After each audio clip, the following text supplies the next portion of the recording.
Good morning, everyone, and happy Tuesday. It's time to get up and tune into your daily BossFM morning news. I'm Megan. And I'm Krisitan. And today we have news about the impeachment, the NRA filing for bankruptcy, and so much more. Let's get into it. Wake the streets up. Okay. Wake the streets up. Okay.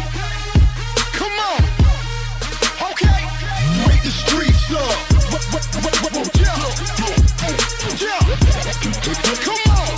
Wake the streets up.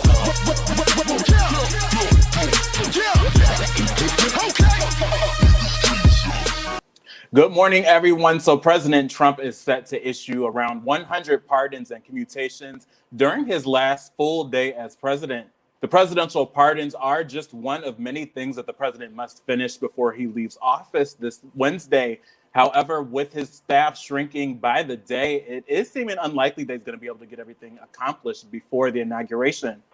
It is being reported that people have been willing to pay tens of thousands of dollars to those around the president attempting to get their appeal for a presidential pardon before the president leaves office.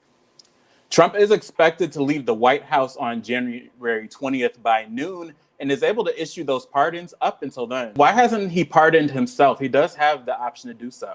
A pardon would not only look really bad for him, for the whole country, but also I just really think that he thinks everything was out of his hands. And so why would he have to pardon himself, even though it was super duper his fault?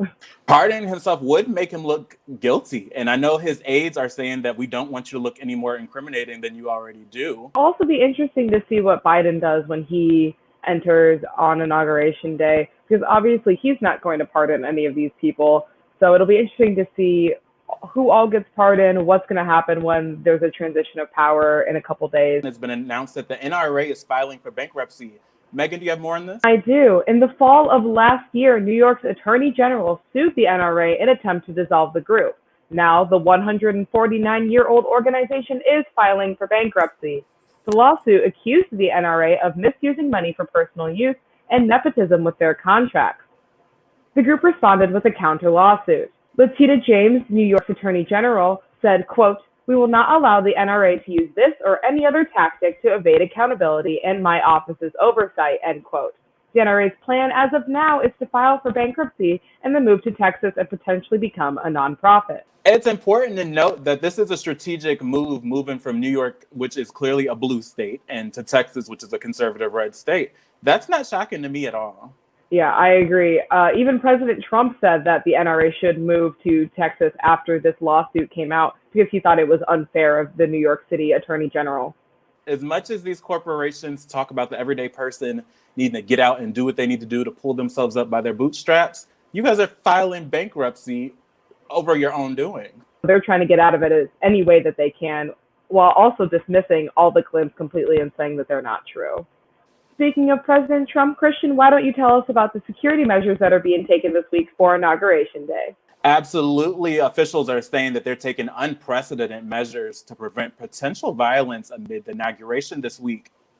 In addition to the 15,000 National Guard members that are currently in D.C., an additional 25,000 are expected to be deployed on Inauguration Day. Despite the security concerns, President-elect Joe Biden has insisted that the inauguration continues to be outside. We've seen what being unprepared looks like 2 weeks ago when everyone destroyed the White House. I think it is a show of strength on Biden's side to say, okay, we're still going to do this outside regardless of the threats, because we don't bow down to terrorists. We should still continue as usual. However, hopefully the security does what it's supposed to do. So Senator Robert Peters proposed a number of things related to criminal justice reform, one of them being the end of cash bail. The proposal has passed through the General Assembly and is now simply waiting on a signature from Governor J.B. Pritzker. Without a cash bail, defendants would not have to sit in jail while awaiting trial. However, there are so many factors that could land someone in jail before a trial, but money issues are not going to be one of them. Besides ending the cash bail, Illinois would limit the use of electronic monitoring, while also publishing information about electronic monitoring in the state to try to be more transparent with the people. And one of the main issues when it comes to bail is that white people are able to pay the bail and leave, while people of color have to end up sitting in jail for basically no reason, especially for lesser crimes. We're seeing what the issues actually are. We're highlighting them, and we're actually seeing people strive to get policies put in place that stop us from being discredited, stop us from being disenfranchised. All right, everyone. Today we are bringing you our podcast suggestions with our new segment, BossCasting.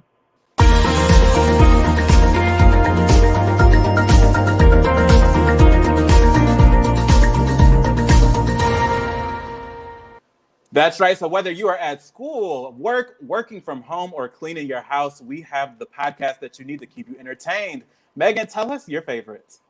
Of course, I have two podcasts that I'd like to share with you guys. So the first one is called More Perfect. I'm a journalism major, so anything news related or news adjacent, I am all about. The information is amazing and the cast are wonderful to listen to. And then the second podcast I wanted to bring up to y'all is called Sawbones. Now, if you're looking for some laughter and some weird fun facts to bring up at your next Zoom party, Sawbones is definitely for you. I have gotten into so many podcasts being home during this pandemic. My favorite one being Read This, Read That, hosted by Joy Ann Reid and Jackie Reed, both fellow journalists. Love to hear their point of view, giving us the Black perspective on politics, pop culture, anything you could think of, turn to that. You can download that anywhere you download your podcast, including my second favorite, which is the Unmuted Nation podcast, which is under our Boss FM umbrella, or wherever you get your podcasts. All right, everybody, and unfortunately, that is it for your Tuesday morning news. Make sure to check in later today at 8:30 p.m. for more news with Boss FM. If you'd like to rewatch our shows, as always, they will be available for replay on our Boss FM app and on all our social media platforms. Thanks again for tuning in, y'all. It's Megan. And I'm Krista. And you guys have a great week.